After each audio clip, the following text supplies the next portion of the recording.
what's up, people? Yeah, sorry I pushed it back a few minutes. I was working on various art channels. On my first live stream since November. It's been a hot minute since I've done a live stream. Yeah, what's up? Oh, I'm not very good. Yeah, what's going on? I'm here to 25th Club yesterday. I never put on my progress up to mountain. It was what the other ones were. And the two Francesca ones. Before I did the transitioning, my studio transitioning album. So yeah. But I was getting my reaction to Mommy Feels I did from last year on the mountain was gonna get blocked. So yeah. Which I have on Tuesdays with Puff y'all today with my reaction to the new Fat Toy song, Puppet Star song, to my reaction to the two new Mel Martinez songs to come out for Hades album put out later this month with Disney Prince, with Princess and that Disney Princess. So yeah, but I wish that both of the fields ain't gonna get blocked. Y'all probably won't see the fields until they're done this week. Hopefully, so yeah, they do get blocked. So yeah, hopefully they're not blocked for that long. Yeah, I know took a long hiatus on some channel. So yeah, I didn't Cisco reactions, Lou Diabetes reactions, and yeah, with all this week I'll be getting reactions to reactions from Back Ultra album, you know, that stream 6 months ago. Then I got one more album I go after. That's the new Bruno Mars album came out the same day as the Gorillaz album, so I get to that on Saturday. So yeah, we'll take it to that's from that Sound Talk album, Sound Talk album everybody came out last year too. So yeah, but Bell caught up. But then after that did my message, I put my messages on for them. New Sound Talk album came out last year. Then I'm a reactions I did too. For a song for the Mountain album and two separate videos. So yeah, it could take me a long time. So yeah, at least got I think good 50 or 70 videos right like that for y'all some channel this year. So yeah. Then I get to my answer to the Mount Martinez album later this month. Hoping I can get to it today because if I can't, then yeah. But the probably get to it. I'll come out on a Tuesday. Probably get to it till probably like April 2nd, I think. Whatever the first Saturday is. Just gotta look at my calendar. Geez. See, let's get 27 in. I don't know, but if y'all go back to the new Mount Martinez album, I think on April 1st or April 2nd. Probably April 1st is that April Fool's Day. It says April Fool's Day, so yeah. I'll be here for long as one too. Come on, hop on into the live stream in a minute. And yeah. I know if anybody else recent. But put on that I know without one Mount Martinez. And yeah, that's really it. I don't know anybody else. I don't know when the next Fat Toy song is coming out. Just did that one Fat Toy reaction. Now I'm gonna start doing Fat Toy reactions again until Fat Toy releases a new song. So yeah.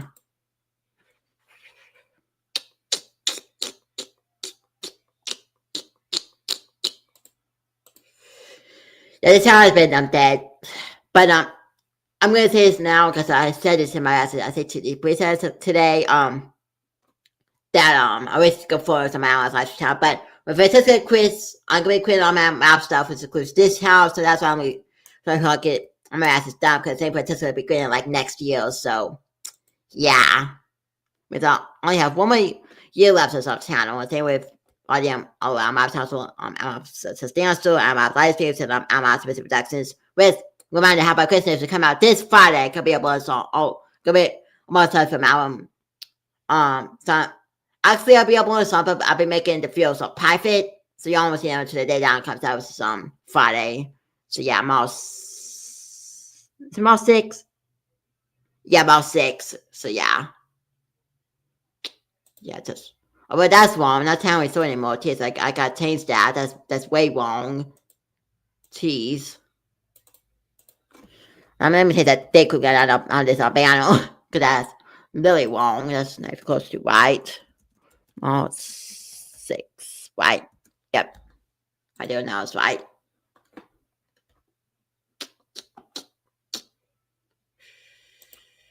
Alright. Some other things. Well, basically, I'm going to say everything. You're gonna get 2 new reactions today. I'll pause only one with my Fat Toy reaction. Don't get blocked. we should do it again. It's ready to be up in a few days. But I've been doing reactions to the Black Ultra album all this week. Day after that, without doing. I'm doing my answer to this. That's also on my album. They realized that. So I should have done turn on the I'm gonna have to say did all the mounted album, because mounted album 7 videos. And I got them same thing for Bram Marshall's album released. So yeah, so maybe like 80 or 90 feels like come out for this year. Maybe like 95. I won't say that much, but that's what I feel like in my mind. That's how many feels have planned for this year already. So yeah, now because I did the same thing for the Manny Martinez album too. So a lot of new videos this year, y'all. I expect to have hopefully like 203 like created like almost touching like not almost touching 100 videos. But I say that my hope is that because I look at how much videos I have right now, 195. I hoping for that to say possibly go to 300 before the year or so. So yeah, because I have to get caught up on some channel like for real. So yeah, because I've been off. But Crazy Tales has made like a new album in a while. Hope Crazy Tales comes back soon. And the Post Malone has made an album yet either. I know when Post Malone is going to have the next album. So I didn't get tried to but last album was called his country album. Because that was still on my hiatus. So yeah, but we'll be back to the next Post Malone album whenever that is. Which maybe might be this year because considering that people are making albums to make comebacks. We'll see why Post Malone wouldn't. But I don't know. But I don't know what next album will be. Probably not country album. I know I'm people going back to rap anytime soon. So yeah.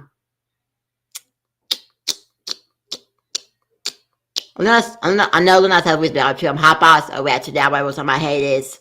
So yeah. I know it's a good film my reactive feels right now. Probably it's about 5 minutes. I said right now what Papa Post react so tired of dolls. Yeah,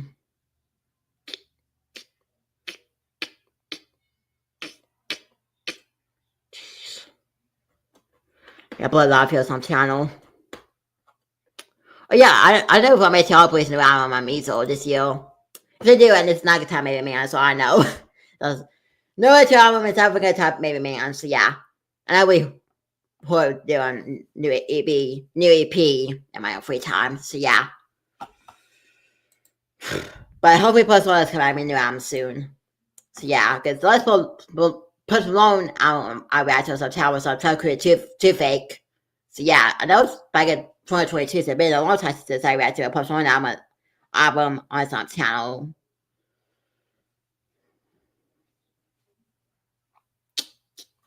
I'm gonna try to see who's on my Discord right now. I was in actual streaming, but I think it's based on I'll probably do homework. I would talk to him always say I'm actually doing and he did say okay we come back with time for his ability to have homework but yeah, his 4 days I was thinking he was just doing homework all day, so yeah, but they said they was gonna try to come back sometime this week or next week when they're my single reactions, so yeah. But hopefully it does. Also this Suicide gonna be doing all this about Suicide Tea on stream. And now I'm up to stay out of town, so yeah.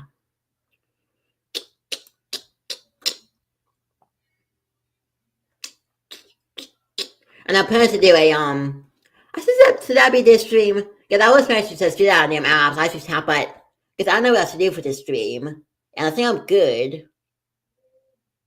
You know what? I was gonna do a separate analyze live stream, doing the whole wake up at the Gorillas law, but you know what? Forget it. I'm gonna do that now because I only need a wake up for the law. Plus, the big good vlog if videos up like yesterday's time. So this video is I think over an hour. So I still have time to chat to it. I still need to go get my laptop to Google because my laptop's at 62%. I can make it through the entire video. So yeah, I could have watched the whole thing in one sitting. Yeah, I was gonna again do reactive video on a separate hour live stream, but I this video we type out. I'll see the top out, and no one streams to be like 10 minutes long. So I'm gonna go ahead and try this video now. So it's game I can get my laptop to also installed react to this video because I gotta get myself with cap because I was saying my last video for the mountain that I know how this is gonna tie in from the the Cracker Island lore. So yeah. Anyways, I'm gonna share my screen quickly. Okay, well, that's the entire video I want to sit in. So yeah. Because I super good throughout this entire. So as soon as I'm watch the video, I'm gonna go ahead and end the stream out there. So yeah, I guys have nothing else planned for this stream. So yeah. Alright, give me a minute, y'all.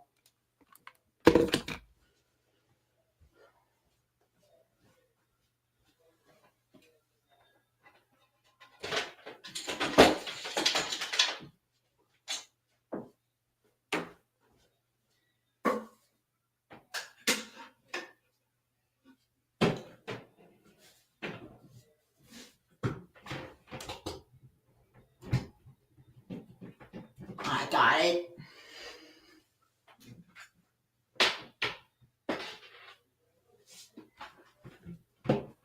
Alright, give me a minute.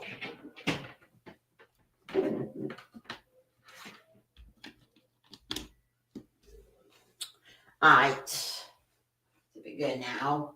Again, I was gonna do this. I'm gonna back to this one step down on the live stream on the Animaps live stream channel, but granted, I'm gonna go back to it now, so yeah.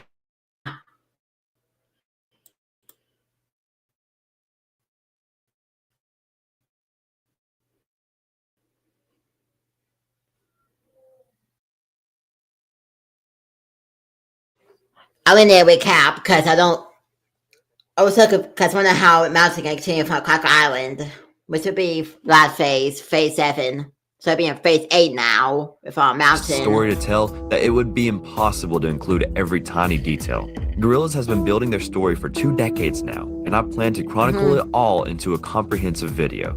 I've had this series where phase by phase, I've looked at the story the band was trying to tell, and with the release of the final video last week, I could finally make this video a reality.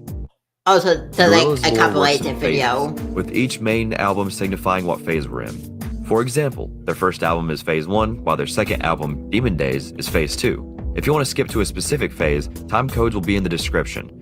As stated before, I can't cover every little tiny detail, like them ending a show in phase 1 due to 2D getting diarrhea. What the Using any method of storytelling that they I don't need to include that. I don't need to include that. The Ogre book, the Escape to Plastic Beach booklet, Murdoch's radio shows, Instagram posts, Stewart podcasts. Yeah, this Here lot. is the comprehensive Gorillaz story. Oh, and also be sure to like and subscribe if you've enjoyed this series. Thank you. Hello, to the singer, Phase and I 1. play the pianos, I need the toilet. Hello, mum. I don't think because I did do some streams back in early 2023 on the Alma Places channel. Where they react to and I'm in one of those things where there's me so upset that yeah, I'm saying with that I'm not gonna say again that I'm mad at Gorillaz that they gotta have to freaking wait. But on what is it? On number 9, and y'all know what I'm talking about. Oh wait, no, not number 9. Wait, no, that's what feels on their album. I'm gonna say number. Where's freaking Dictator? What was it? Number 3. I know what song was it? Oh, Manifesto. That's what song. Yeah, that's the song I'm talking about. That's really favorite song still on the Mountain album. But yeah.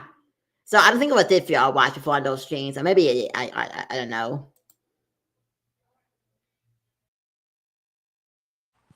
On June 6, 1966, a woman gave birth to one Murdoch Alphonse Nichols at a halfway house for the sick. He was soon abandoned in a crib at his father, Sebastian Nichols' doorsteps. Murdoch was found after a long night of drinking at the pub, with a crow perched on his crib.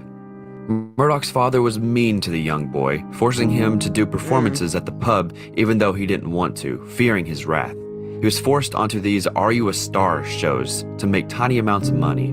If he didn't, his father would abuse the young boy. Because of this, Murdoch vowed to never get on stage under someone else's direction. During school, none of the teachers or other students liked him. A former student named Tony Chopper was a bully that Murdoch had, calling him names like Nerdoc.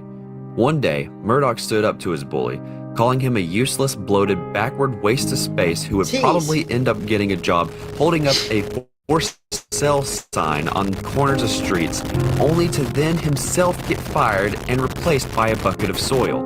This caused Tony to punch Murdoch, breaking his nose for the first time. Murdoch got a lot of his music taste from his brother, Hannibal, which consisted of dub and punk. But Murdoch's first true love was black metal, which Hannibal did not like at all. One altercation caused Hannibal to break Murdoch's nose a second time. It was around this time that Murdoch also got a do-it-yourself Satanist kit, which you will soon see will quickly define his life. Even though he studied other cultures in college, Murdoch decided to become not only a musician, but the front of the biggest band in the world. To do this, he made a deal with the big man down below. Murdoch sold his soul and changed his middle name from Alphonse to Faust. And in return, he got the devil's bass. I get a Faust reference. I was like, what? First, he went I get a small Faust job reference. to small job, like Gravedigger to Christmas Santa. But eventually, he made his own band called Patchouli Clark, or however you pronounce that.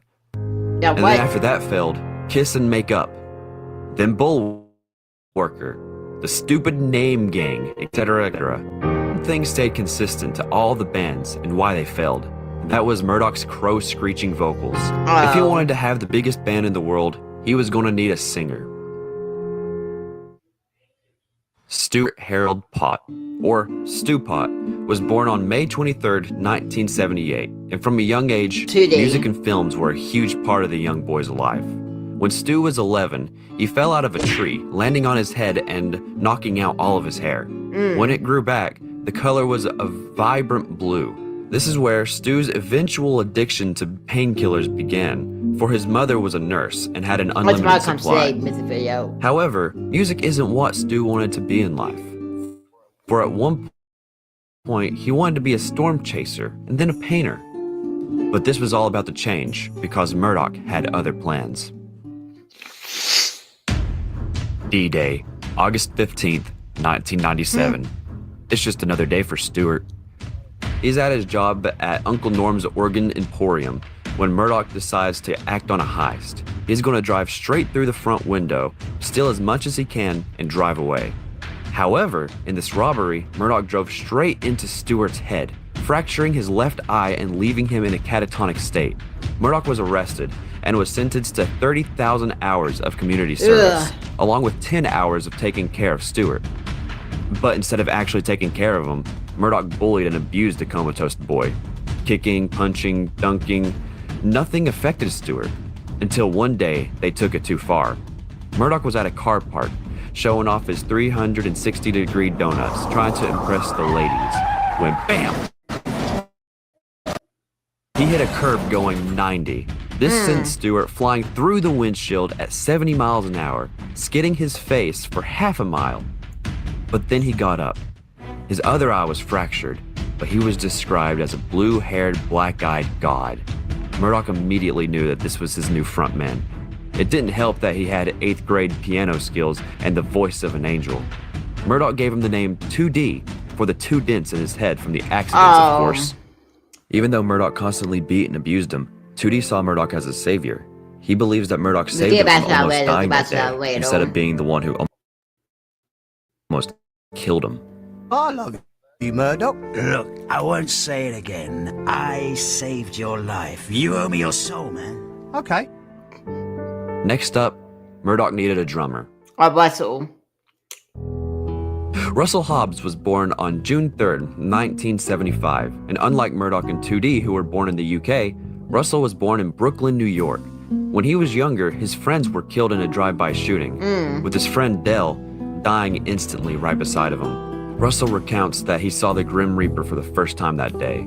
It was also then that the spirits of his dead friends got sucked into Russell like a vacuum cleaner, turning his eyes a silky white. Russell used to go to a private school, but he was quickly kicked out due to the students getting mauled and Russell growing twice his size and going on rampages. After these rampages, he would leave his signature mark. Russell Hobbs was here, written in blood. Little did Russell know, he was possessed by a much bigger demon even before his friends were gunned down. Getting kicked out sent Russell into an anxiety-induced coma where he was out for 4 years until Father Marin exorcised the demon out of him. That's when he came around. Russell went back to school, this time to a public school, and it was here where he learned about hip-hop. Russell claims that hip-hop saved his life and his soul. He was happy, but this didn't last long, however, for his parents sent him to England for safety. Oh. He got a job at Big Rick Black's record shack when Murdoch found him, put a bag over his head, and took him to where the band resides, Kong Studios. Oh my goodness. Russell says that the music was so good that he decided to stay. Plus, Murdoch had the hip-hop machine, a legendary device that had every beat known to man. Russell added a lot to the band, bringing a love of hip-hop, world music, funk, dub, and more. The only thing that they needed was a guitar player. And that's when Noodle comes in. Luckily, they had one in 2D's girlfriend, Paula Cracker. That is, until Russell found Paula in cubicle number 3 of Kong Studios' bathroom with Murdoch. Russell broke Murdoch's nose a further 5 times and fracturing it 8. This caused Paula to get kicked out, meaning the band needed another guitar player. Murdoch put an ad in the NME saying that a global phenomenon seeks a guitarist for world domination. No hippies. The moment the ad was placed, there was a knock at the door. No one was there, except for a 10-foot box. But then out came Noodle, playing a guitar riff that sounded like 200 demons screaming in Arabic. It was beautiful. She ended the riff with a karate kick and sang a single word, Noodle. She had a joyful approach to life and amnesia. This didn't deteriorate the band, however. She fit right in. She gave off a pure love that everyone appreciated. Plus, she made fun of Murdoch a lot, which Russell greatly appreciated. All the band needed was a name. Musically, Murdoch wanted to swing around the jungle with his ass out, so he thought Gorillaz was a perfect name. Yeah. Murdoch bought a disposable camera, took some pictures, and sent them to record labels along with their first song, Ghost Train, and immediately the phone started ringing. On November 5th, 1998, they played their first concert at the Camden Brown House, and the next day, they were signed to Parlophone by one Mr. Whiffy Smiffy. They threw a party that erupted into a food fight that was so violent it knocked 2D's tonsils out. Mr. Smiffy also introduced the band to some old school backup for guidance, the singer of Blur, Damon Albarn, who immediately had an altercation with Murdoch about his boots that made Murdoch humiliated. That's weird. And then on November 31st, 1998, Gorillaz start recording their first album. Yep, their self-titled. I know it's on this album off already on my last podcast up on the mountain, but I got it off again because I don't care. Also, I said with sorry. So actually, give me 1 minute because I can do that. It's gonna be really hot, but if y'all would gaze me for a minute, it's kind of fine because I have a lot of sauce in here. That's not it. Give me a minute, is it? Yeah, no. Come on. Yep, I got it. Alright, give me a minute. I'm just gonna put up this on hoodie. I know it's making me like be more hot than I am, but I don't care. I can put on my hood up. What's this paper? Give me a minute. With all how big of a good thing I am.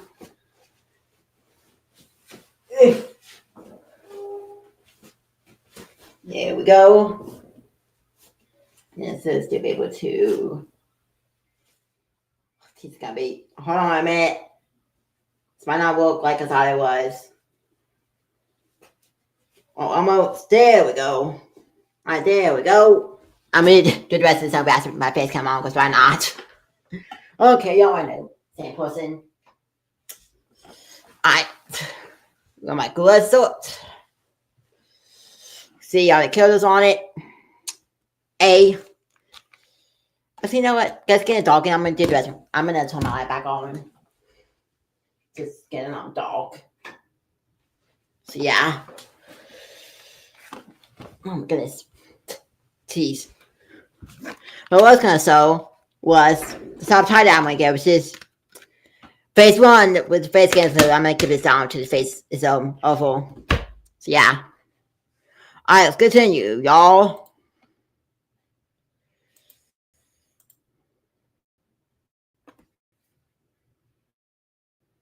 Titled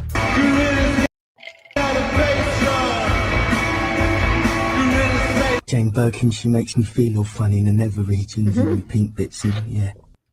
The recording of this album was very unusual. Coming from Murdoch's demos, the studio was alive, but something was missing. Damon Albarn recommended working with Dan the Automator to produce the album. Dan was immediately impressed and knew where to take them, starting with replacing Murdoch's vocals he improvised with Clint Eastwood with a rap. This summoned Del out of Russell to deliver a career-defining rap on the track. Yep. Dan then decided to take the band to Jamaica to finish the album, because of the dub influences and to give the album much-needed optimism. With the album done, it's time to shoot some promotional videos. They almost had to cancel the Tomorrow Comes Today video because Murdoch fell out of a tree, landing on his back. Oh. But they persisted and got director Paulo Schimbasio to direct. But the band was not happy with his performance. Because of this, the band got Jamie Hewlett and Matt Waker. There's our boy Jamie Hewlett. They were blown away. Well, I think Jamie Hewlett's the one who animated the mountain, the game for Zach Garfield, actually yesterday on part 1 of my mountain reaction. Gorillaz would from now on be handled by Jamie Hewlett. Due to the animated front, Matt filmed London's nightlife, while the band was filmed elsewhere and layered over to the footage. On December 27th, 2000, the Tomorrow Comes EP was released. The band wasn't going to slow down, for next would be one of the best. Over the next 16 weeks, the band made the video for Clint Eastwood, and this was their breakthrough. Released on March 5th, 2001, it peaked at number 3 on the charts just 6 days later, and it went on to win numerous awards in the UK, Europe, and the USA. Gorillaz released their self-titled album on March 26, 2001, with it entering the charts on April 1st, peaking at number 3. Gorillaz weren't doing so bad themselves in the US either. The first week of the album being released, it sold at least 150,000 copies in the first week, peaking at number 14 on the US charts. After releasing another single, 192000, the band flies to Japan to do some shows. The band was immediately greeted by adoring fans, but there was a melancholic feeling that hit Noodle. She felt like an outsider and began to have disturbing dreams. When going home, Gorillaz collaborator Damon was disappointed because some people thought that Gorillaz was a side project for him when it was so much more. So to reintroduce themselves to Japan, Gorillaz released the B-Sides album, G-Sides, which worked really well over there. Gorillaz thought they won an award but didn't, went on tour in the UK, and released another single, Rock the House. Yeah, they also made some sketches that showed what it was like to be a part of the band in 6 Gorilla Bites. And then there was a news reporter that tried to find the hidden truth behind the animated band. This goes nowhere after meeting up with Damon Albarn and Jamie Hewlett, where they had some misleading answers. Were you trying to make a statement with the creation of the Gorillaz? What we're trying to do is replace order with chaos. What does that mean? It means that I find delivery of misinformation to be as valid as the delivery of information. Where was the band during all this? They refused to be in it because they saw it as a waste of time. Oh. After this, they went on tour in the US, which included summoning and dealing with the Demon Boy. And then the tour ended in Mexico. With the shows done, instead of going back to Kong Studios to make some new music, the band moved to LA to look over some potential film scripts. At first, it was great. Non-stop partying, mingling with famous people, sneak to Playboy, getting kicked out of Playboy Mansion. 3 months by, and there was no work getting done. They don't have a director, so they rushed to get one, and the one that was terrible. There go.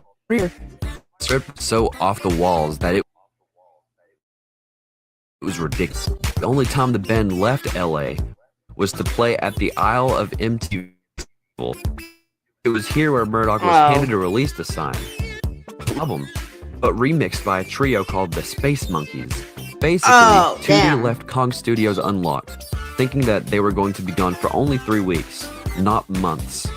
The three Cosmic Monkeys waltzed their way into the studio, stole the master tapes for their album, and remixed it. They called it Laika Come Home and was an attempt to contact the jungle mothership that they were booted from. The band returned to LA to continue making their film, and the script was completely changed.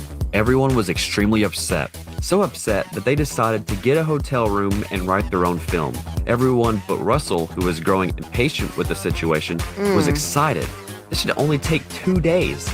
2 days turned into a month, and everyone was getting fed up with each other. 2D kept throwing out ideas that were already made, like Jaws and Elevator Pitch. But it was when 2D suggested Jack Black could play Murdoch that Murdoch snapped. I'm not that black. He grabbed 2D by the throat and was strangling the life out of him. Noodle got into the fight, but it was when Russell knocked Murdoch in the head that he fell to the ground like a stringless puppet. That was it. That was the line. Murdoch had been humiliated. Why do you guys haven't said top black?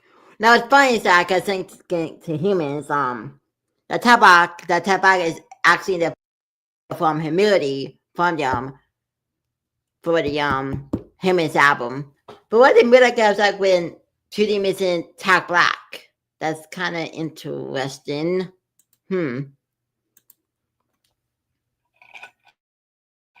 Humiliated by his own bandmate, spouting threats to 2D and talking about how he carried the band. Murdoch left the room. Gorillaz were over. 2D, what's it like being a sex symbol? He ain't no sex symbol. He's too busy changing his ringtone. Face too. Yes, you are. No, I'm not. Yes, you are. No, I'm not. Yes, you are. Shut up! After the fight in LA, Murdoch decides to head south to Mexico. There he can enjoy the sun and some warm tequila, and he'll be far away from scripts, screens, and that twerp 2D. He was stopped at the border because he left his passport back in LA, but he gave the border patrol some Rock the House t-shirts and he was on his way. He didn't get to enjoy his vacation long at all though, for Murdoch had been caught giving false checks. That's so stupid now. He wasn't able to get past the blood, this guy's get the opposite. I freaking why the house t-shirt? Like what? No! What t-shirt? I'm telling you about the portal. What was like so amazing about it? That's so dumb. Brothel. His tab was getting high, so he gave them autographed money with his face on it. This landed Murdoch a 30-year prison sentence at La Mesa State Prison. He also met and befriended someone with a chilling reputation. Legends saying that they were born on the folds of the Grim Reaper's cloak. This creature is known as Cortez the Raven. Murdoch went from rock legend to prisoner 318008:999, which if you put that in a calculator and flip it upside down, yeah, that's what kept Murdoch going. Meanwhile, back in LA, Russell stayed at their I don't house. get that. Noodle went back Okay, now I don't have an actual calculator here with me. Dang it. Whatever. to Japan and 2D disappeared, leaving Russell alone. People would come and go as they pleased, and then their stuff started disappearing. Plus, Alfred C. Klinker kept calling every hour, extremely mad about how the film didn't work out. Russell said that he felt his soul leaving his body, like maple syrup gone bad. The only decent people he met during this time was an Australian polar bear and an out-of-work crocodile. Eventually, some hippies came in and took over the place as their own, but it was when Wee Jimmy Manson moved in that things took a turn. He had a sinister vibe to him, and with Murdoch gone, he tried to take his place and become the leader. Russell became disorientated and left the house, walking around aimlessly and gaining a lot of weight. But then, he saw the Grim Reaper again. He also saw his friend Dell, lying on the pavement in front of him. He had been hiding from the Grim Reaper for all this time, but he knew he would find him eventually. They share one last hug as the Grim Reaper takes Dell away, and then Russell passes out. When he woke up, Ike Turner was standing over him. He took Russell back to his place, fed him, gave him new clothes, and let him rest. Russell slept for a long time. After the fight the band had in LA, Noodle went on a mission. She traveled to Japan to find out the mystery of her past. Her nightmares that started when the band toured in Japan consisted of army bases and orders. And now she's going to figure all that out. She didn't know where to begin though, So for the first year, Noodle aimlessly wandered the streets, searching. Noodle's design had changed like so much, like throughout the Gorillas lore, like for real. For clues. She almost gave up until one day she was at a steamed fish shop and she heard the phrase ocean bacon. Suddenly, everything rushed back to her like being pulled out of deep water and into the sunlight. Exactly. She remembered everything. The chef appeared out of the kitchen and he was surprised and overwhelmed to see Noodle because that was her mentor and trainer, Army Officer Mr. Cuzo. They caught up quickly and he revealed to Noodle the secrets of her past. Noodle was one of 23 children trained for an elite team for the Japanese government for a secret military compound. From birth, Noodle was put into Mr. Cuzo's custody and was raised with strict guidance. She learned every martial art and taught her every language. It was here that Noodle remembered how to speak English, along with many of her other gifts. They also gave every student their own specialized gift. So Noodle was taught how to be a musician, specializing in guitar.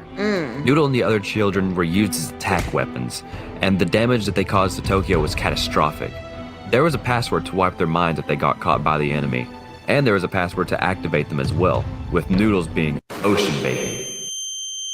The Japanese government, however, deemed the project too dangerous and ordered Mr. Cuzo to shut down the project immediately, along with destroying any evidence, including the children. He saw the potential in Noodle to become a famous guitarist, so he wiped her memories except for her guitar skills and smuggled her to England when he saw Murdoch's ad.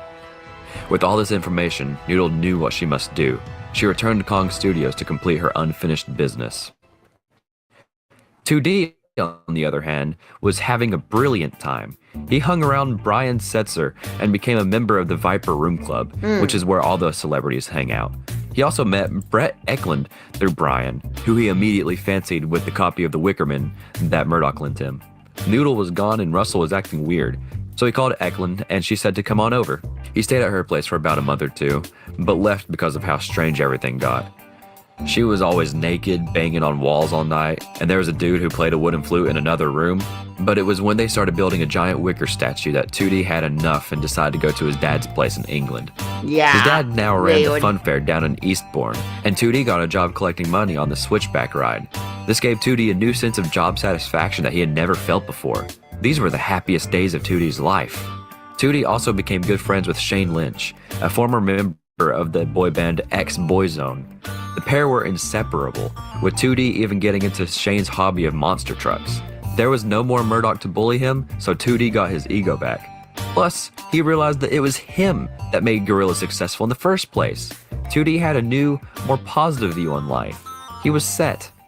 1.5 years since any Gorillaz member was at Kong, Noodle arrived on October 27, 2003. The studio had been overrun by blood, guts, and zombies. There was a disease that broke out, radiating from the TV room.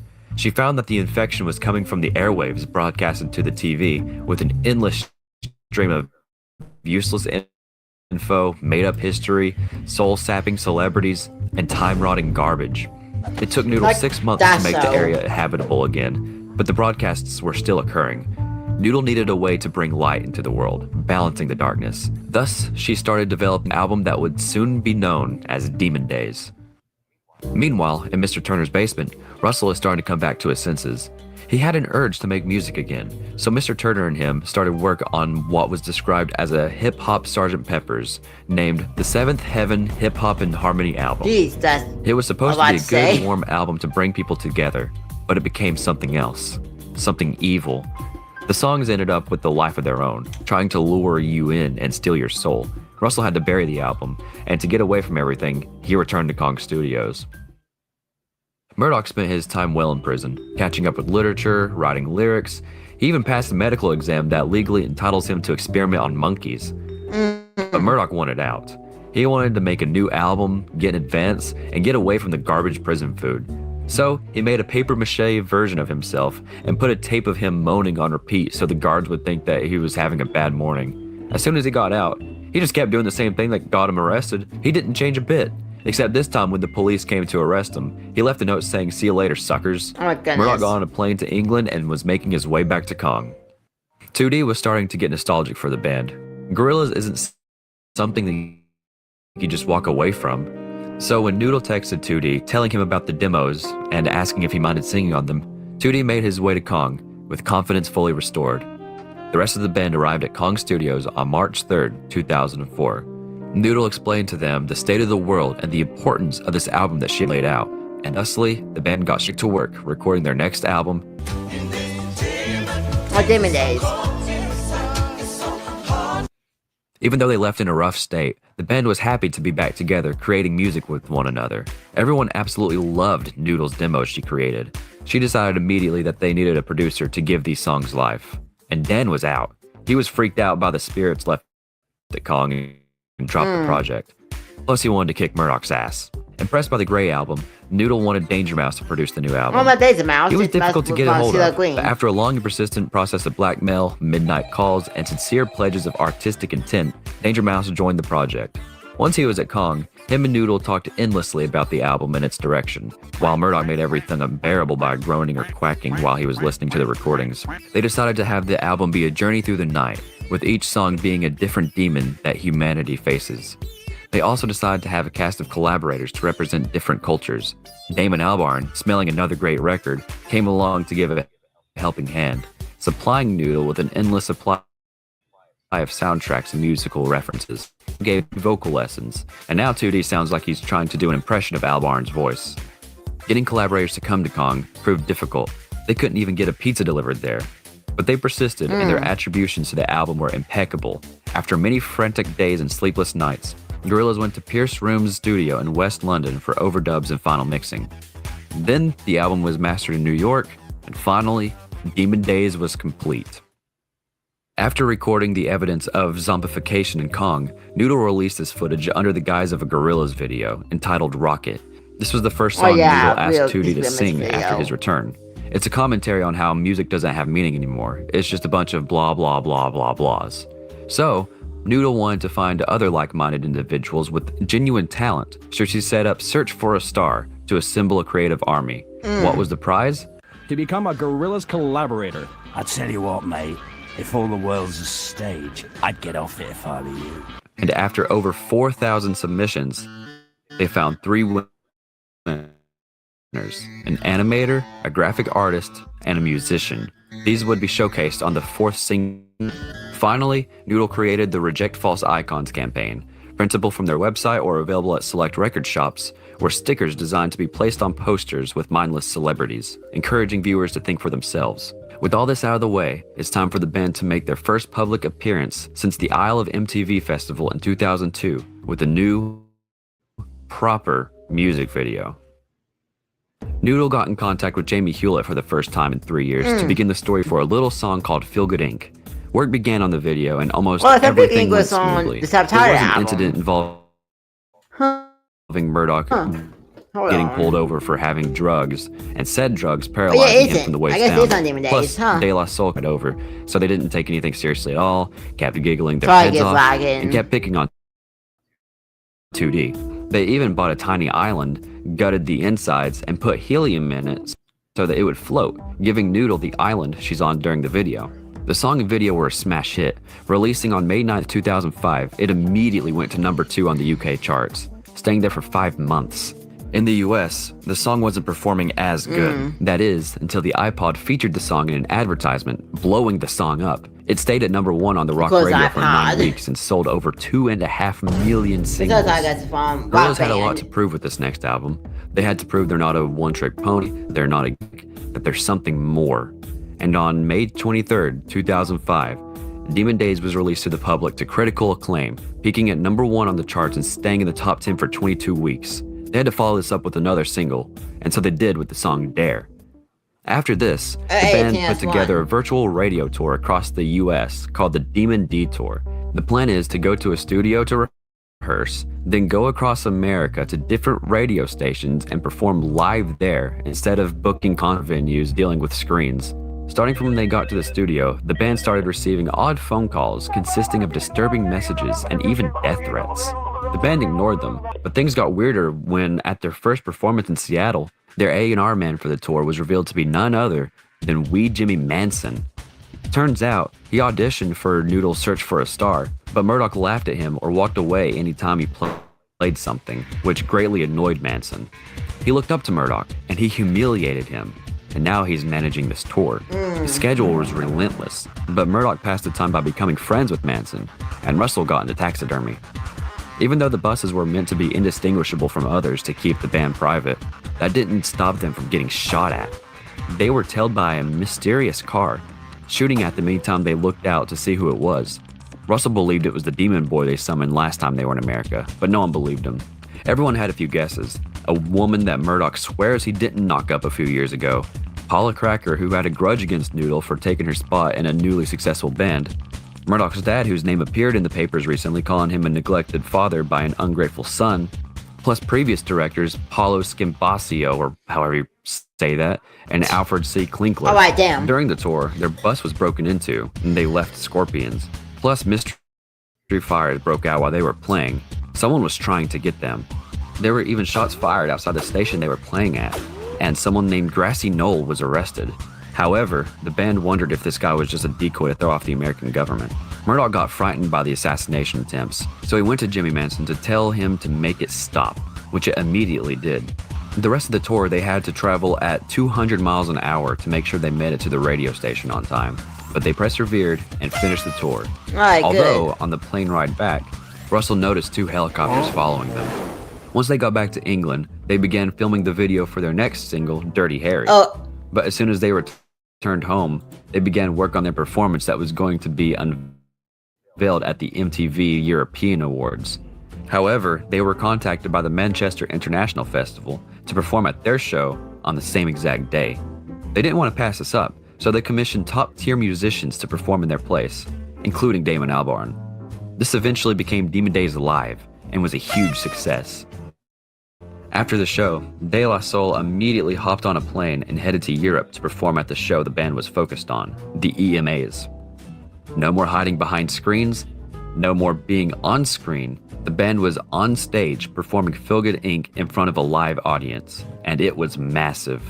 Manchester and the EMAs were all the papers were about for days, especially since they were pulled off at the same time, which made this an even greater achievement. I didn't know because of this, MTV wanted to do an episode of MTV Cribs on the band, in which they did. And to round off the year, on December 25th, 2005, Murdoch gave the Queen's speech. Not even kidding. I've actually been asked to do the Queen's speech, you know, she's busy. And we've had more films from Harry Potter, so, you know, basically it really does look like we've just gone one step closer to the apocalypse, eh? They then proceeded to start 2006 with a bang. The Grammys wanted Gorillaz to perform, along with Madonna. They went to a pre-Grammys party at Dennis Hopper's house, and on February 8th, 2006, Gorillaz, De La Soul, and Madonna opened up for the 48th Grammy Awards.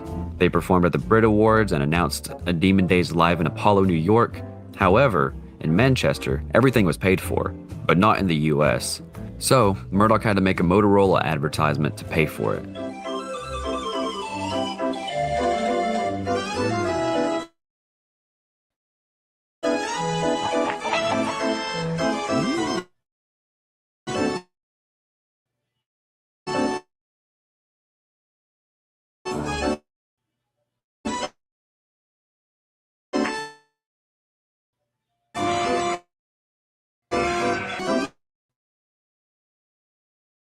Motorola. Look, I can't talk now. I'm naked. I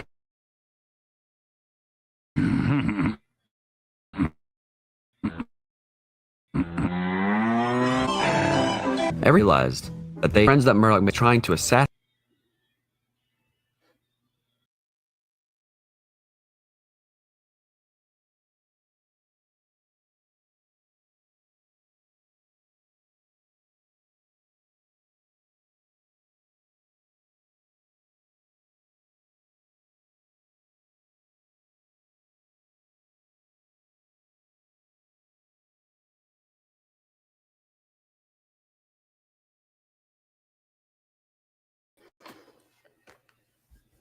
Alright, sorry about that. I don't know if the browsers again, man.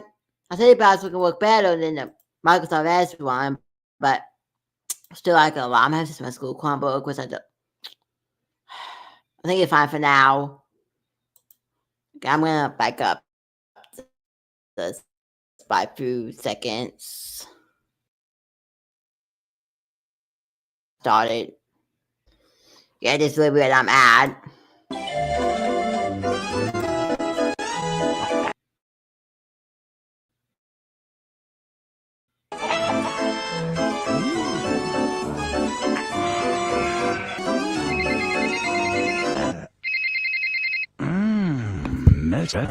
Look, I can't talk now. I'm naked. Everything seemed to be looking up, but in light of some recent news, they realized that they had one last music video that they needed to make. The friends that Murdoch made in jail got in contact with him again and informed him of who was trying to assassinate them on the Demon Detour. It was none other than Wee Jimmy Manson himself. What made things even worse was now he's climbed to the head of the record label. He was planning on killing off Gorillaz, one by one, getting his revenge for embarrassing him. They've hit their peak with Demon Days, so why not take them out now? Murdoch wasn't going to stand for this, and had a plan to take out Manson. He told him that they needed to film one last video, and this shoot would go horribly wrong, killing off the other members of the band, leaving Murdoch and Manson. Murdoch would then start off his solo career, and Manson could be a part of the band. This caused him to foam out the mouth like a rabid dog, and agreed. Noodle talked to Jamie Hewlett about what this next video could be, but he revealed that he had already spoken to Murdoch about it in great detail. He wanted to reuse the floating island from the Feel Good Inc. video, but the helicopters shoot it down, with Noodle inside. Everyone dismissed it, saying it was too dangerous, but Murdoch reassured them that it was dark like the tone of the album, plus Noodle can parachute off before the crash. The rest of the band were unsure, especially since Murdoch was so motivated about it. The only reason they continued was because Jamie behind it, and he always delivered. As the shoot began, it was hard to tell if Noodle was acting or if she was genuinely scared. Real bullets were shot, and the island began to light up in flames. And according to plan, the island went down. And to seal the deal, a bomb was dropped on the wreckage. What the band didn't know was Murdoch told Manson what he was supposed to do. Hide in the back room until the helicopters start shooting, then grab the guns and shoot Noodle. The noise from the choppers would cover it, and everyone would think it was them who killed her. But when the time came, Manson realized that there were no guns, and that he was locked inside. He went down with the island and was never seen again. But everyone had one question. Where was Noodle? She did jump off the island at the last minute, and the recovery team did find a half-burnt parachute near the wreckage, but no Noodle. Russell and 2D were frantic, while Murdoch calmly asked Jamie, "Did you get that?"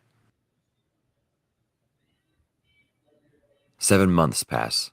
The only update from Gorillaz is D-Sides, a B-Sides album for Demon Days. The band is silent until a broadcast is heard from the basement of Kong Studios. It's from a damaged radio set. It sounds like crackling feedback, but a recognizable voice is faintly heard. It's Noodle. In a panic, she's trying to get in contact with the band. Someone is coming, and they know where Murdoch is. She's trying to warn them, but to no avail. Mayday! Mayday! Murdoch! Coming Gorillaz! It's heard before the broadcast shuts off. So, while you all get comfy and I strap myself in and tie myself off... It would sound something like this. Noodle was nowhere to be found, presumed dead. Russell and 2D, horrified at the experience, went their separate ways, getting as far away from Murdoch as possible. There was a long period of time where none of the band members interacted with each other. Over the next 3 years, Noodle went MIA, Russell went back to Brooklyn, and 2D went to Oxford to get a law degree. Murdoch, on the other hand, he went on a bender around the world.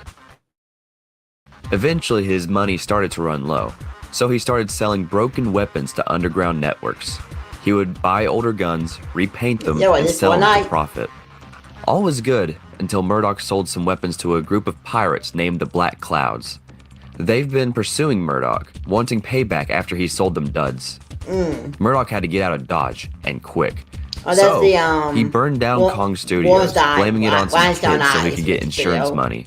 Using this, he searched the world for a location off the grid, somewhere Google couldn't even find. It was here he found an unnatural disaster zone, a fantastical island built entirely of garbage, smack in the middle of nowhere. Broken bottles, old tires, all sorts of dumped and damaged goods held together by the thick, sticky goop of tar and oil. The most desolate location known to man, Point Nemo. The furthest point from any landmass on the planet. Murdoch thought this was perfect, so he built a brand new headquarters and painted the landmass a bright pink. It was here where he constructed the album that was to be named after the island. What was the name that Murdoch came up with? Welcome to...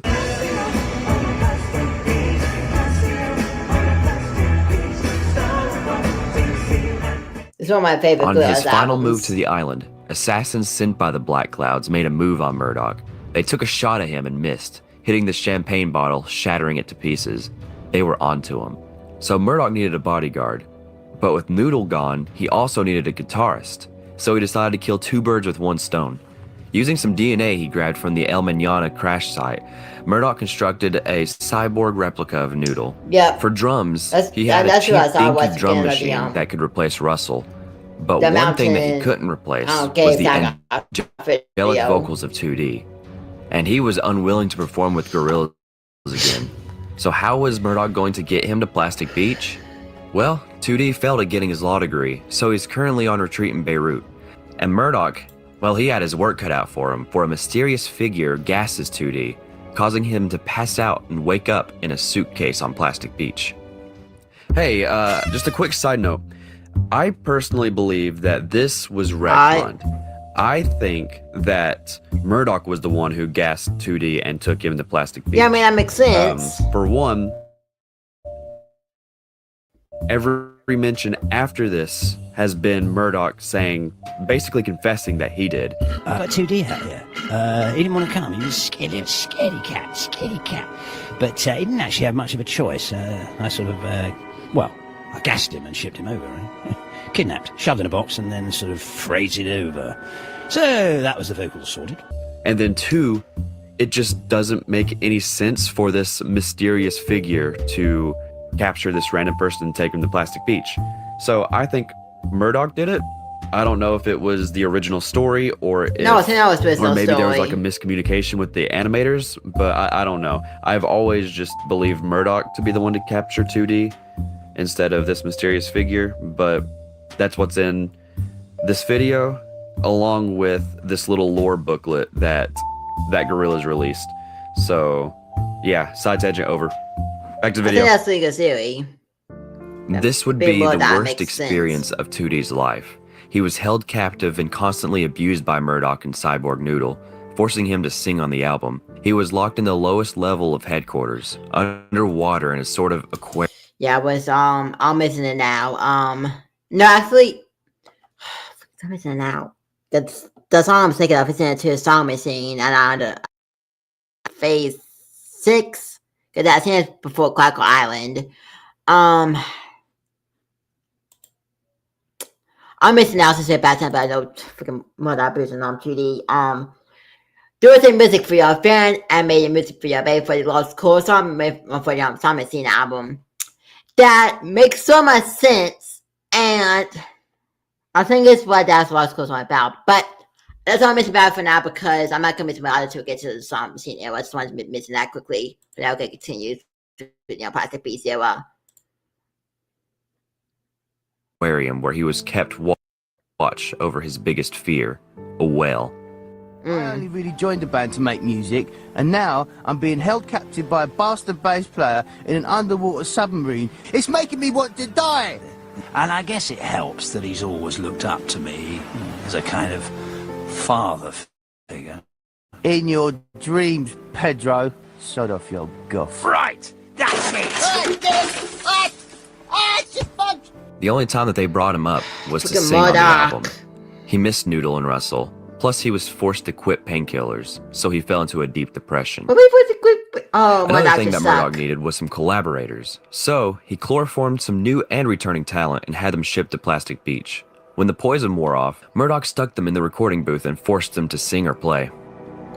In January of 2010, Murdoch, drowning in rum, hijacked the airways of NME's radio station to host his own pirate show, live from the lighthouse on Plastic Beach. Here, Murdoch sounds isolated, unhinged, and insane. You're listening to me, Murdoch Nichols, and this is my very own radio show. Great! Murdoch's got his own show! Murdoch's got his own show! La la la la! Hi, la la! I must have some rum. Oh, yeah. There were 5 total episodes for him to tell his story, play some tunes, and debut some new Gorillaz music. And speaking of new Gorillaz music, on January 26, 2010, Gorillaz released their first new single in 5 years, Stylo. While driving through the American desert, Murdoch, 2D, and Cyborg Noodle were attacked by a bounty hunter. They look rough, 2D being bruised up and Cyborg Noodle being shot in the head, causing her to malfunction. After an intense chase, they narrowly escape, crashing their car into the ocean where it turned into a submarine. Murdoch's personal documentary crew filmed the entire assault, and the footage... it's also man, this is states on Murdoch, so for the fact we got Plastic Beast, but that's for another day. I mean, maybe, but yeah.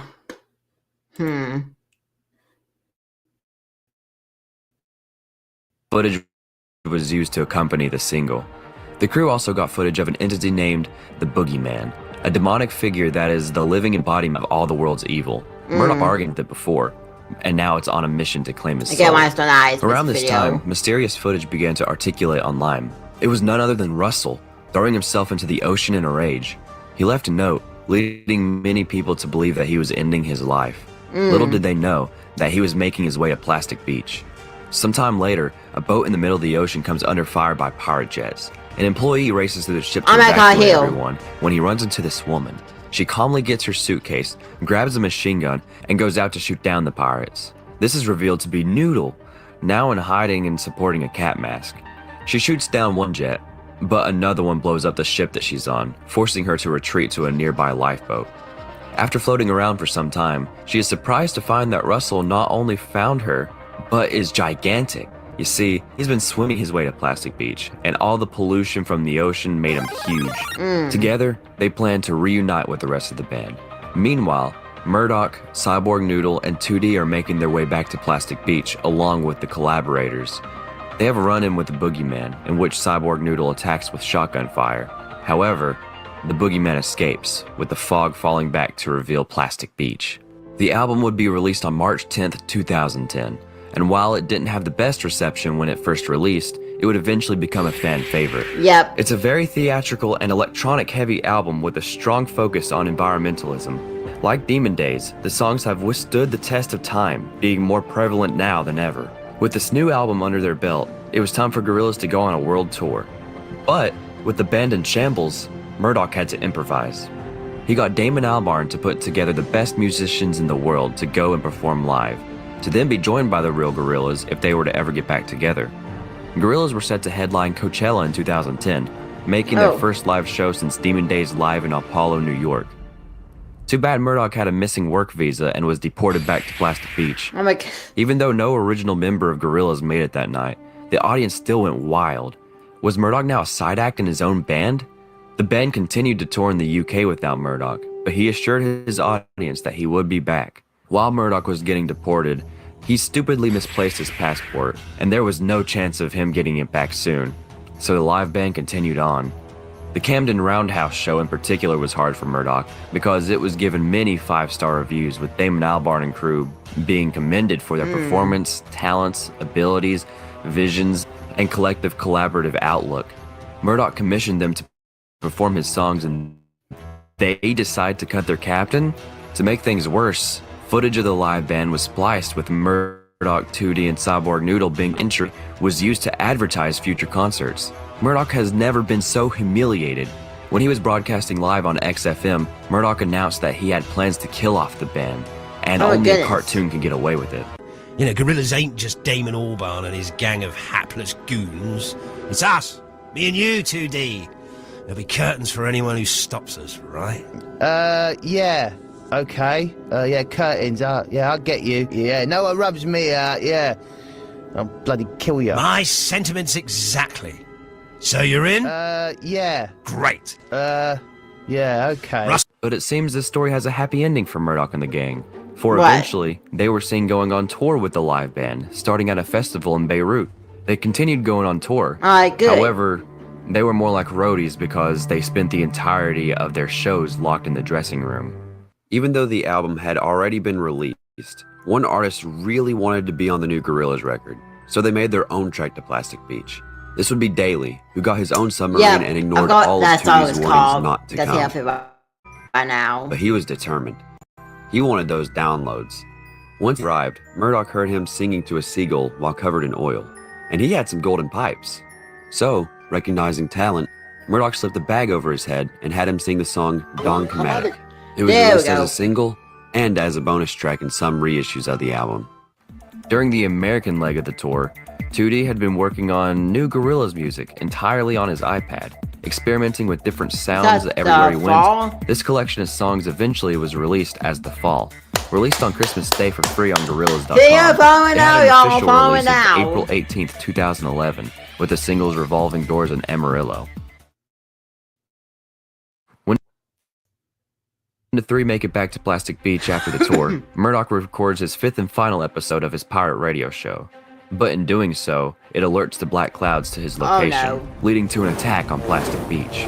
This is where the Rhinestone Eyes video comes into play, where the Boogeyman and the Black Clouds have caught up to Murdoch, making their way to Plastic Beach. It's revealed that the Boogeyman is a rejected 5th horseman of the apocalypse named Flatulence, who is out for Murdoch.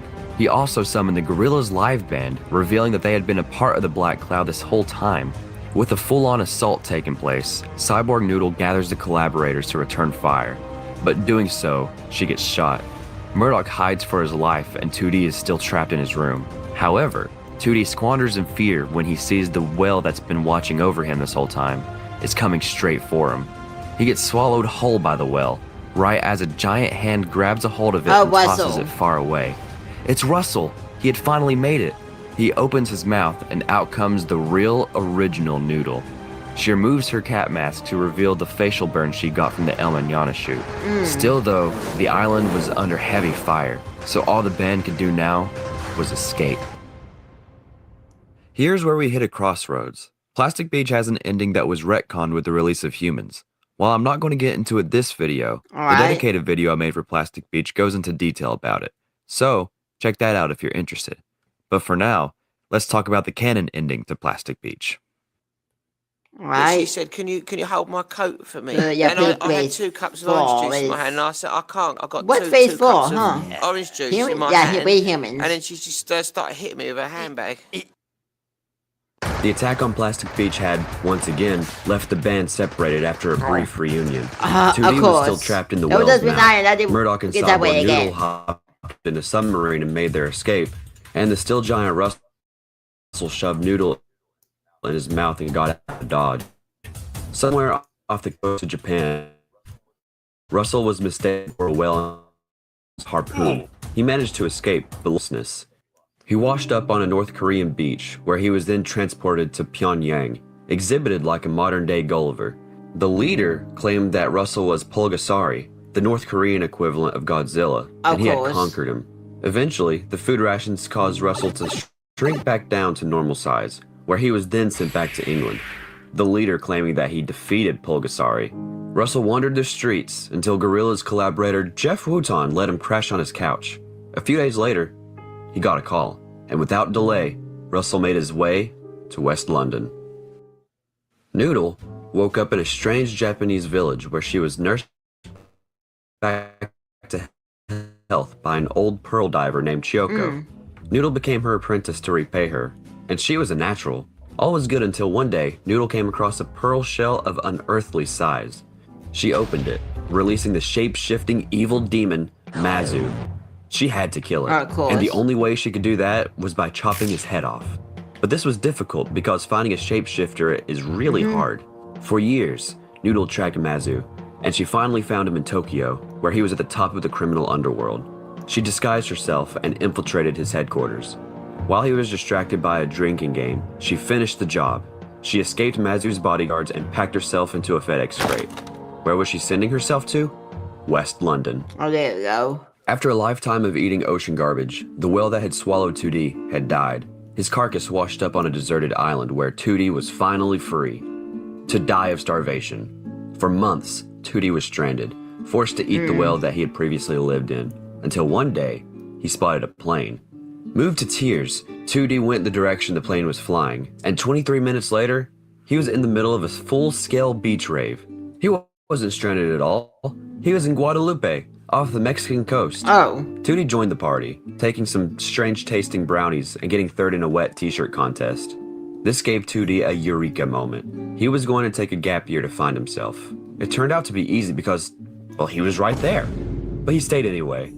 That is until he got fired from his job of weaving friendship bracelets. Oh. It's time to fly home. He exited the plane to find someone holding a sign saying wanker. He was home. Tootie made his way to West London. With only a crate of rum and cyborg noodle, Murdoch hopped in a submarine and made his way through the ocean. He traveled for a long time, and it wasn't until he ran out of booze that he needed to empty his bladder. He returned to the surface to find his worst nightmare, the battleship Ringo, owned by EMI. They had searched the Earth for Murdoch, and they finally found him. They locked him in Dungeon Abbey, located beneath Admiral Studios, and for 3 years, it served as Murdoch's home. But then, the music industry desperately needed a new Gorillaz album. So, Murdoch agreed to write this album in exchange for his release and a carton of cigarettes. He moved to a studio home in West London, known as Studio 13. He began to get the band back together so they could create the album known as Humans.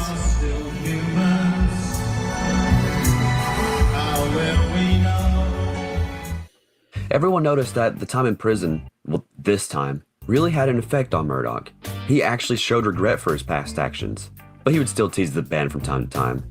The band recorded throughout 2016, releasing a song and music video for Hallelujah Money on January 19, 2017. Then, finally, Humans would be released on April 28, 2017, being the band's first album in 7 years. To celebrate, Murdoch decided to throw a party to end all parties. So the band went scouting to where they could throw it. They ended up at a haunted house in Detroit called the Spirit House. This would become the Saturn's Bars video, where the band gets haunted by the demon. Alongside this video, the band would release 3 other singles, Andromeda, Ascension, and We Got the Power. Later, 2 more singles would be released, being Let Me Out and The Apprentice. One of the biggest criticisms of Humans was Tootie wasn't on it enough. So, Tootie went and made a song and music video called Sleeping Powder as a response. The band then went on a world tour and even had their own festival called the Demon Days Fest. A new live band was constructed for this, including former members of the previous live band. After this wrapped up, they released their final single from Humans, being Strobe Light, on August 4th. The band is at a party where Tootie and Noodle are seen having fun, Russell is sleeping, and Murdoch is doing something. It appears he's making a deal with the mysterious figure, something that can't be good. After the video, the band released the Humans Super Deluxe box set, another song being Garage Palace, and even their own magazine, creatively called G Magazine. In February of 2018, Gorillaz won the Brit Award for Best British Band. The acceptance speech had to be transmitted from Wormwood Scrubs Prison.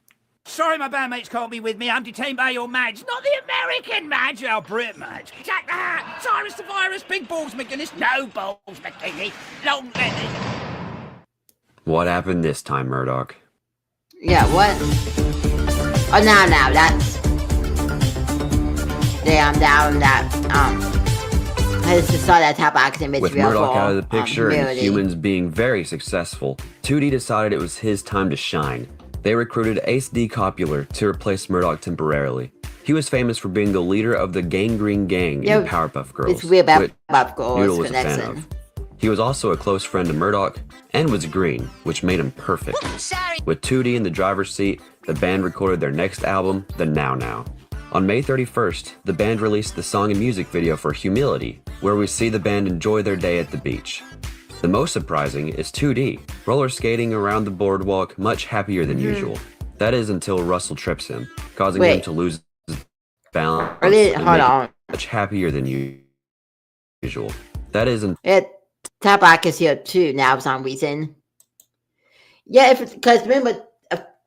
Big Party has to happen earlier in the law because of back to Murdoch. So yeah. Bonus is at the end is a music video because she's eyes are white and it's throughout the title of him music video too. Till Russell trips him, causing him to lose his balance and make his eyes. Yep, eyes are black. Yeah, not good. Black, signifying his worst mood. They would release more singles for the Now, being Lake Zurich, Sorcerers, Fireflies, and Hollywood, before the album was officially released on June 29th, 2018. Now, it's a tour in support of the album. Murdoch decides the crime lord who framed him for smuggling, so Murdoch wanted to track him down. He couldn't bribe his way out of prison due to Noodle freezing his bank account, so he needed to do the next best thing, earn people's respect. This is me cutting an onion. In which he lost. So he went to the next best thing, talking to Vlad the Inhaler, who was an associate of El Mierda. Murdoch recruited Gorillaz fans to message Vlad to catfish him and get information, which worked perfectly. Murdoch now had the coordinates to El Mierda's hideout in Patagonia. Meanwhile, Noodle had become worried about 2D. Why was he so uncharacteristically happy? She had become even more worried when she finally answered one of Murdoch's calls that she's been avoiding, and he told her about El Mierda. She immediately recognized him as a soul harvester and may have taken 2D's soul. She that's not good. Decided to follow the coordinates to get to the bottom of this, but not for Murdoch's sake, but 2D's. She got lost on the way, but got back on track with the help of some mountain cats. Noodle was taking too long, and Murdoch needed to get out now, so he tried to escape through a sewage pipe. He waded through feces and piss until he got to a locked gate. He managed to get it open, only for there to be another wall, and the liquid to rise, leading people to believe that he had drowned. All the while, the band is celebrating their Now success by releasing another single, Trans. Noodle finally made it to the coordinates that Murdoch found, but there was no secret hideout. Instead, it was a health spa. It turns out El Mierda stopped his evil deeds years ago, converting his lair into a wellness center. Better yet, he had never even heard of Murdoch. Confused by this, Noodle researched why Murdoch actually went to jail, which was for unpaid parking tickets. He was only supposed to serve 9 months and be released on the day that he allegedly drowned. Murdoch had lied about everything, completely fabricating the story of his imprisonment. The guy he tried to blame it on was actually just a leather salesman named Juan. Days later, a yak appeared, with Murdoch on it. He explained that his near-death experience in the sewage was an eye-opening moment for him. He truly was a changed man, and he was going to make things right. So he bought the yak, who was once human but transformed into a demonic yak by El Mierda, and tied himself to her, along with a letter pleading for Noodle's life. He then started talking about the imprisonment story and how it was mostly bollocks.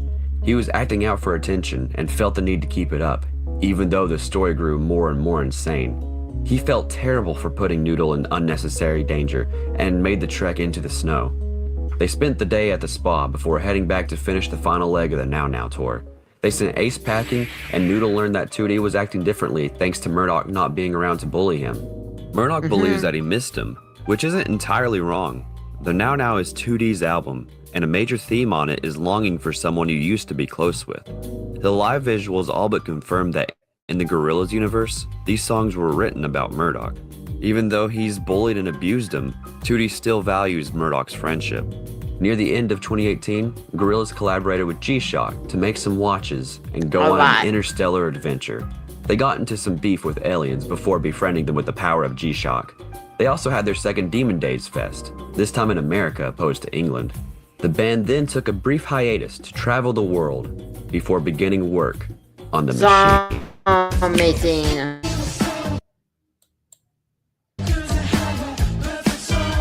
They're gonna probably talk about that some more about family video, but we'll few minutes. The band once again went their separate ways, but not for long.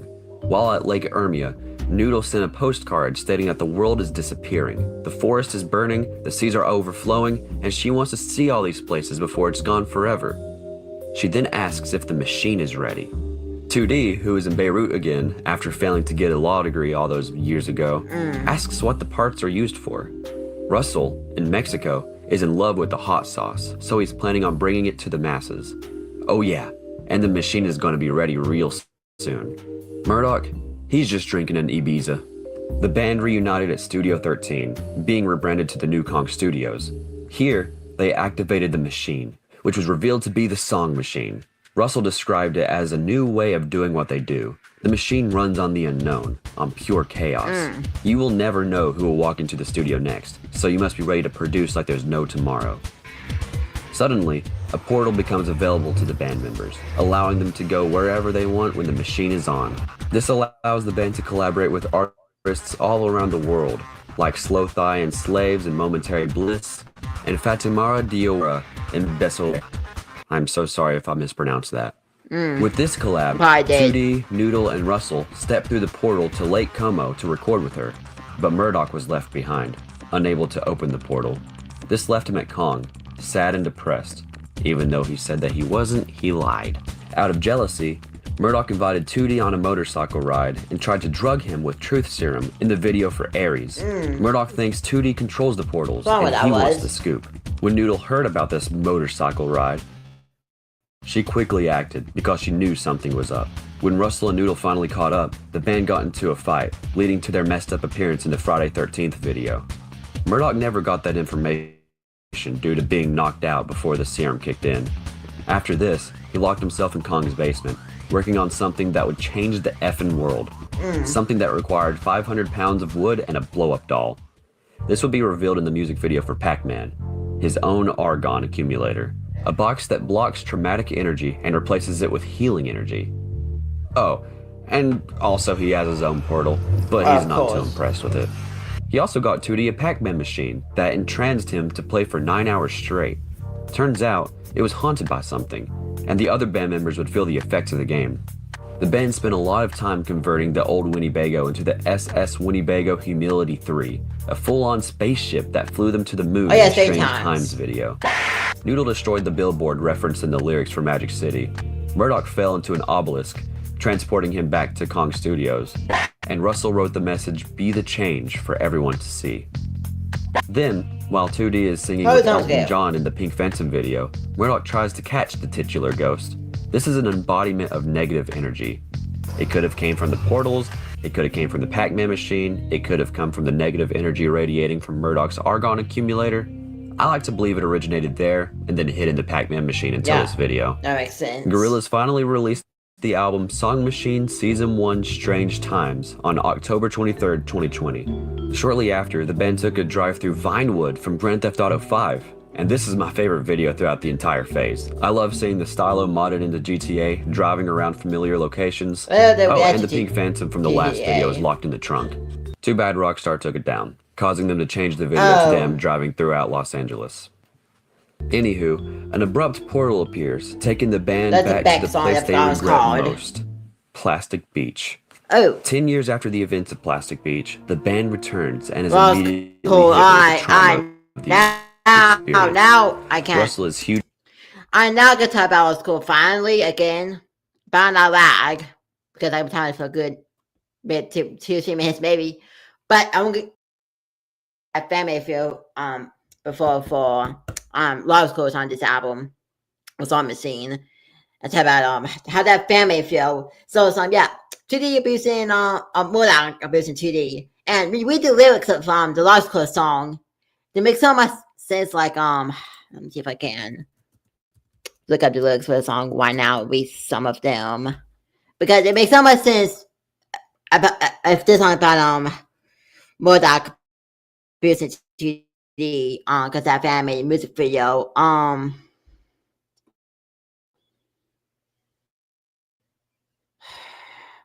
this song really planes. I don't want me to play the song right now, but I scared up the copyright. But play those chains. It's on Chain Down. And then these last lines right here. I want to be free, repeated 3 times. I want to be free, I want to be free, I want to be free. But those chains that bind me. I want to be free. So there's somebody who's been held down against the wheel. And I said that somebody to be 2D, and the person that's I guess talking him to chains being on Murdoch. Yeah, I think the Law School song is about 2D finally feeling the truth about Murdoch, exposing that abused him a lot. I will have to believe that, but Because that was the family midfield, so what's a good put on the street, but it kind of gets the copyright. Americans pull it up quickly. I know, because y'all know, you know what I'm talking about.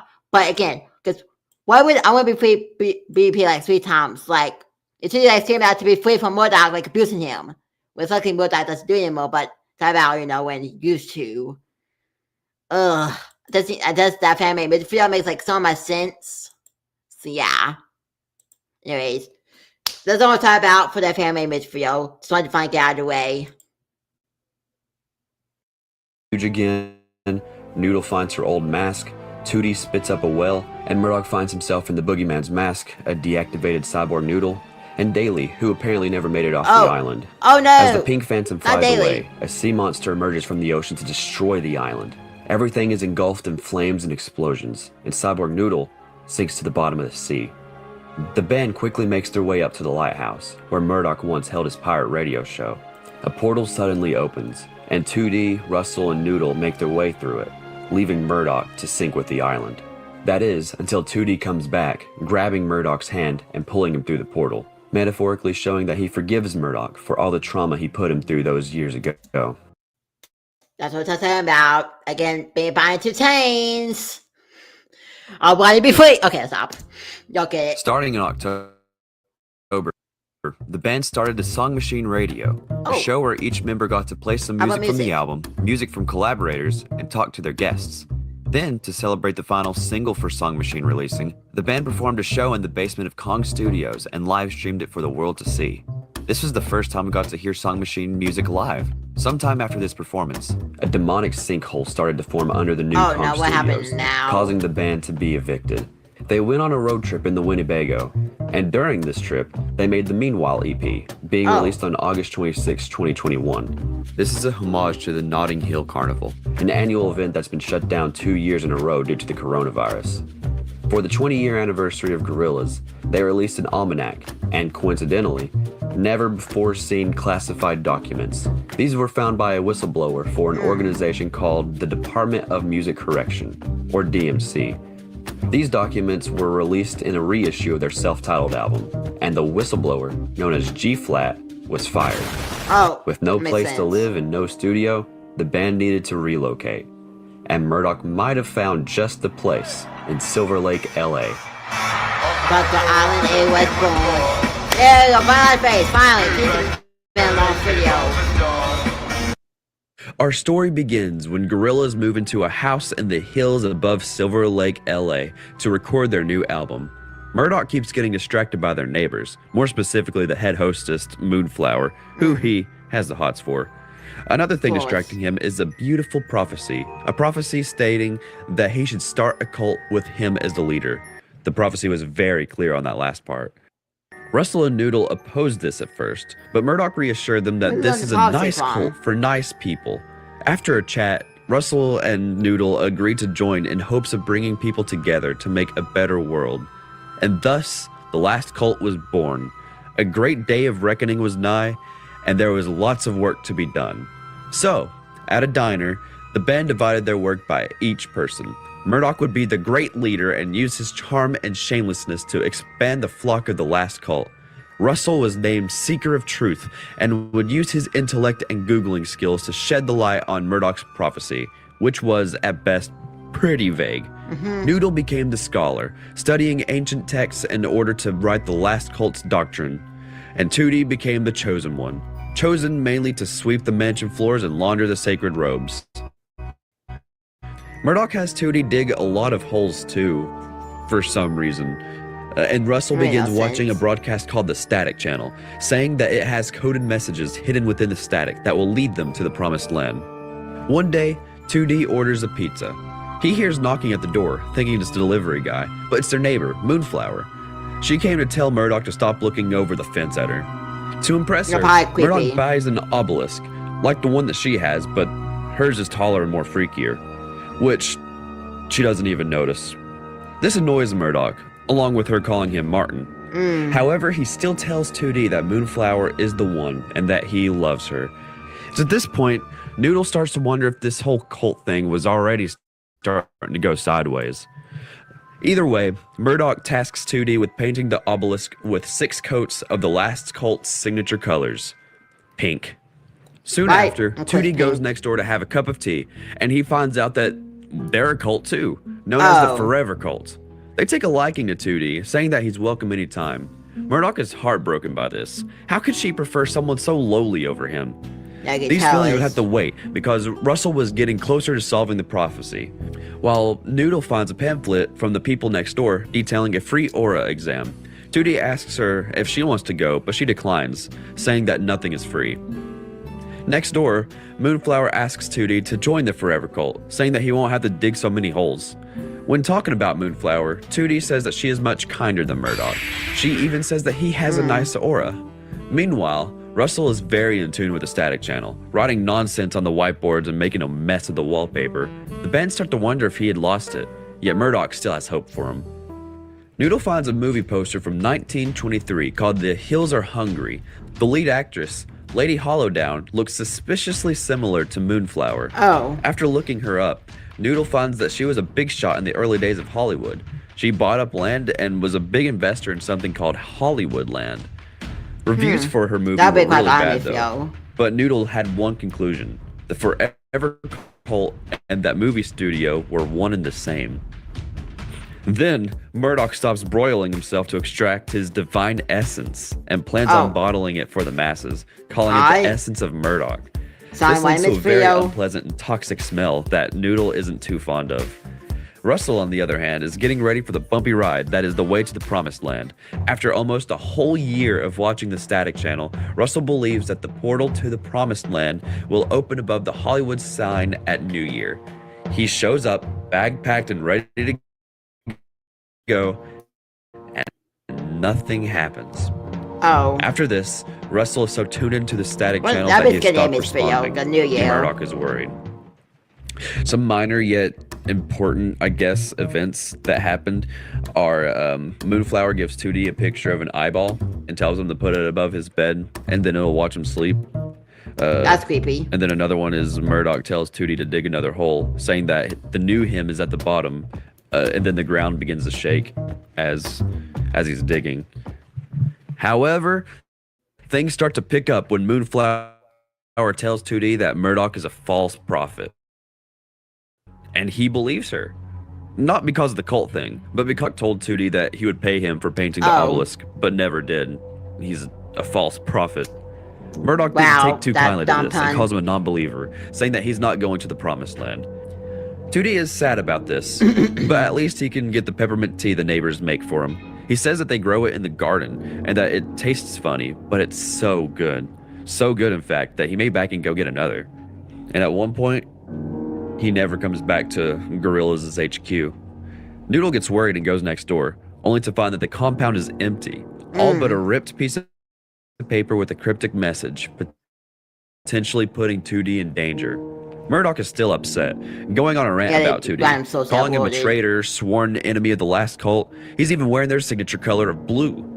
Noodle thinks the Forever Cult kidnapped 2D, but Murdoch thinks he's getting back at him for the Paula Cracker incident 20 years ago, where 2D's girlfriend cheated on him with Murdoch. Making things more stressful is Russell, who has been up for 12 days straight watching that Static Channel, not even reacting to his favorite muffins being thrown away.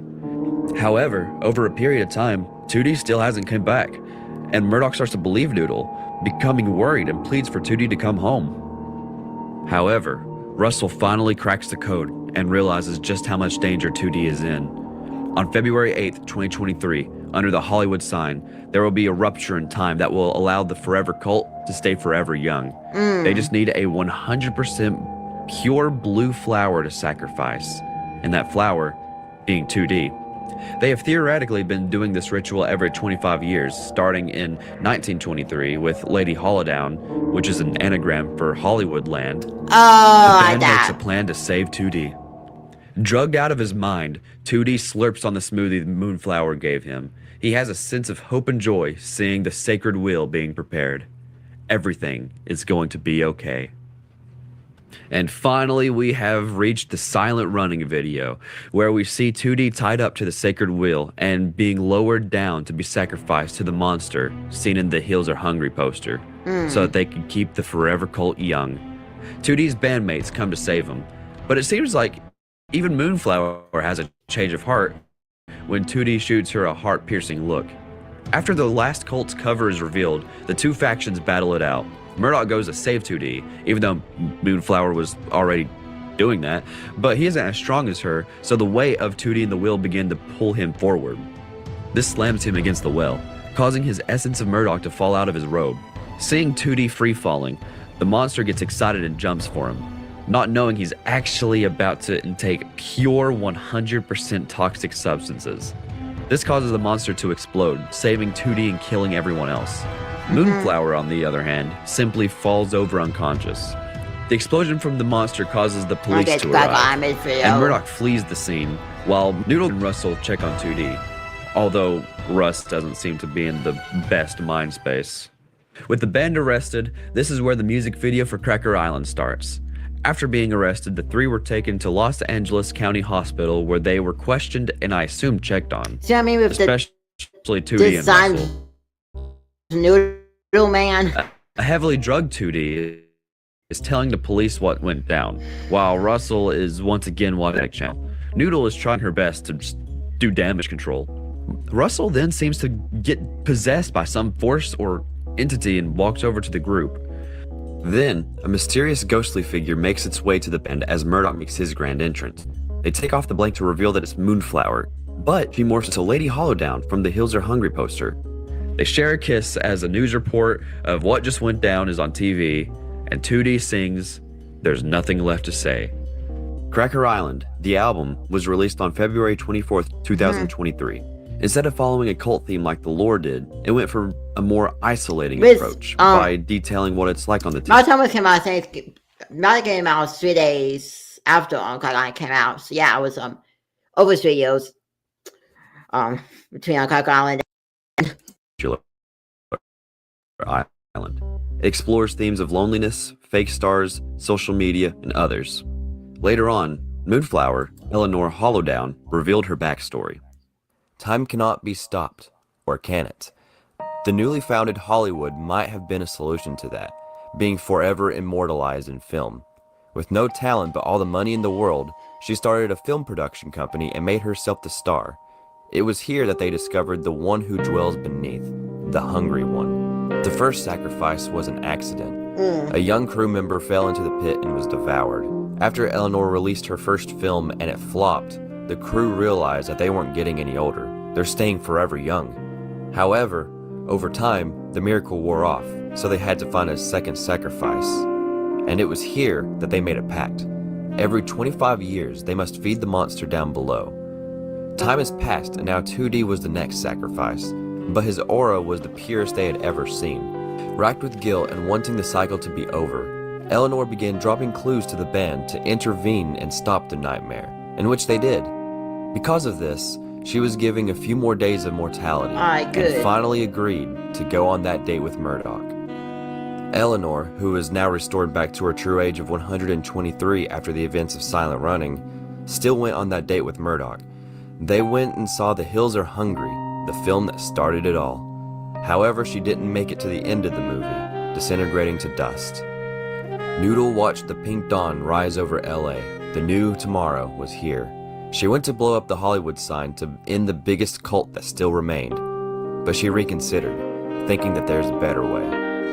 Russell is finally getting rest after trying to find the new world. Off-grid in the California desert, he has no TV, no phone, just sun, sand, sodas, and sweet, sweet silence.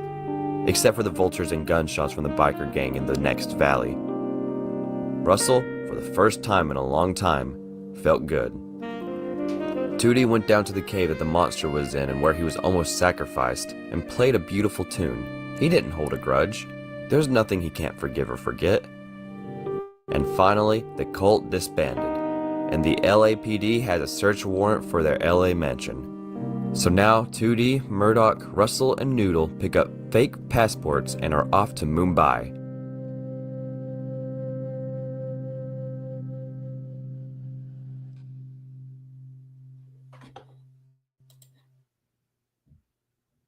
And there you have it. Gorillaz. The full story, phases 1 through 7. It has its ups and downs, but overall, I really love it. I became a Gorillaz fan in 2013, and since then, these characters have had such a huge impact on me. I am so happy that you guys enjoyed these videos as much as I enjoyed making them, and I'm glad I can make this complete video a reality. This has been Self-Titled Productions, and I'll see you next time. Yeah, that man. So basically, that explains something about this because that means Mumbai. So yeah, but it's only one midfield. Mountain gave us that guy. So yeah, even that was confused. I hope that Self-Titled Productions doesn't feel clean that video. So yeah. But yeah, that was a good feel. Alright, I'm just doing this video for how long, so I'm gonna go ahead. Let me make some still live, by the way, if I do end this out, because I still got my first couple look, I still have Street Fair for this channel, Street Fair on another channel, so yeah. My good, I am still live. Alright. There's Watson, but sorry to Watson, who has Watson. Alright, I'm gonna go ahead, I'm gonna take this so I went on, got Jack Hot in it, and then I'm gonna go ahead on the stream. So yeah, this is Donald Smith signing off by Sound Wax. I can make up and be back if I do outro for the stream.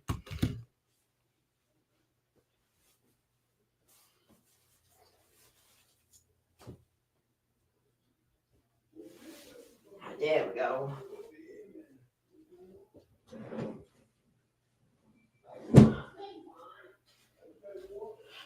Alright, people, this has been Lee Walters out here. Again, be seeing new food comes today. Plus only one my fans were vaccinated because only to the amount of chance vaccines probably blocked. Yeah, just read them and yeah. Anyways, y'all, and then I'll be uploading my vaccine from my Black Social album all this week. So yeah, but that was the feeling logo from the recap and yeah. But I got more that's on the end and yeah. So yeah, that does it. My sponsors to subscribe and I'll possibly be joining the big way back to the Gorillaz video to definitely on my license channel, but I don't know. I'll be saying about that. Anyways, great show tonight. I'm gonna touch y'all again very soon. I don't know when the next stream will be, but probably just being around time tonight. This one was, yeah. Alright, y'all. I'll see y'all later. Peace.